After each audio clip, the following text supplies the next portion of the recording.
tong bakal, please? Oo. Doktor, yes, good morning. Si Lucky to eh. Oo, from Alabang. Eh, kasi may nangyari sa governance namin. Oo. Kung pwede, pumunta ko kayo rito as soon as possible. 8:30 pa lang ho. 9 o'clock? Nang gabi? Dok naman, emergency kasi may nangyari talaga. Nabulago siya eh. 9 o'clock a.m. O sige. 9 o'clock a.m. bukas.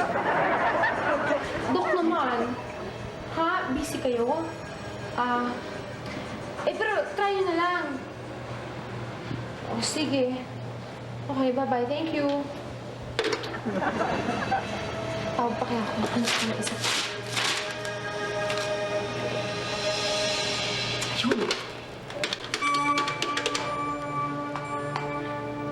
Ayun. Yes. Could I please talk to Dr. Gonzalez?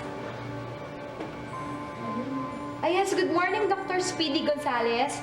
Yeah, this is Lucky. Oo. Kasi may nangyari eh. Oo. Paano kasi yung governance namin, may nangyari sa kanya. Kung pwede lang pumunta kayo as soon as possible. Importante lang talaga excuse me Tuloy, pasok bukas yan!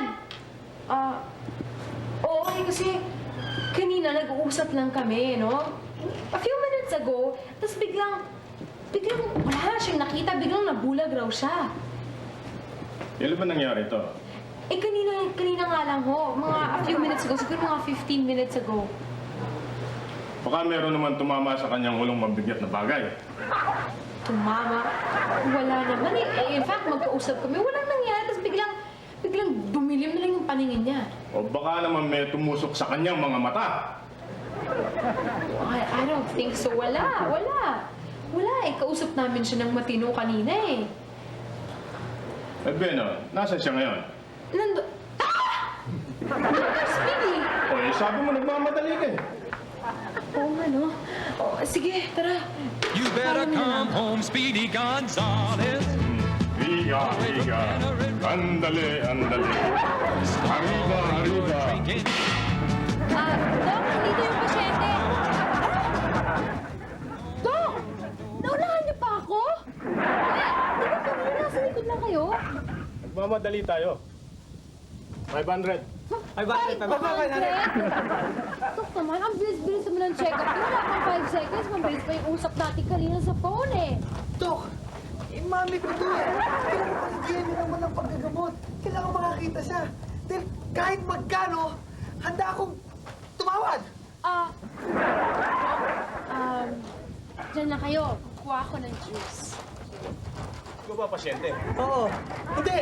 Mami ko! Governor pala kayo. Kasi may anak akong engineer. Baka pwedeng pasok sa opisina niya. Hindi ako governor. Governess! Dok, bilisan nyo ng examen. Kailan ba nangyari to? Hindi na umaga. Kausap ko lang yung mga bata, tapos biglang wala na ako makita. Wala bang tumamang mabigat na bagay sa inyong ulo? Wala naman ho. O baka naman meron gumanyo sa inyong mata? Ano? Baka meron tumusok sa inyong mata? Wala. Wala rin. Wala din. Teka.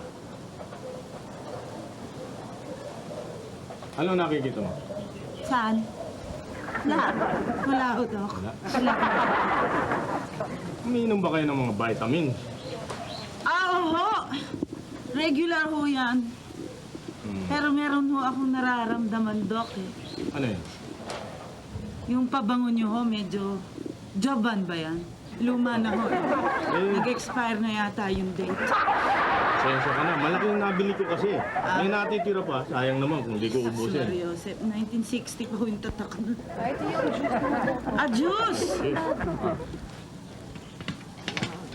Yes. Diyos! Diyos! Sige. Yes. Inom muna kayo, Dok.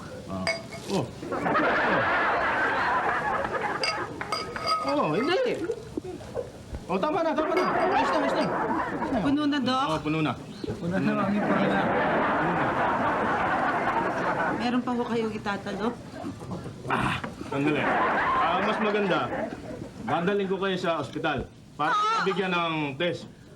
Ha? Kung mas mabuti ho talaga yon. Ipasusundo ko ng ambulansya, pero 2,000. Ha? 2,000. Dok naman. Dok, bakit naging 2,000? 8,500 lang kanina eh. May ambulansya eh. Pag may ambulansya, malaking, bayad nun. Ay, sige na, saka na natin pag-usapan yan. Saka na tayo magkatawaran. Basta importante, magamot ang mami ko. Pakuha nyo na yung ambulansya. O sige. Mauna na ako.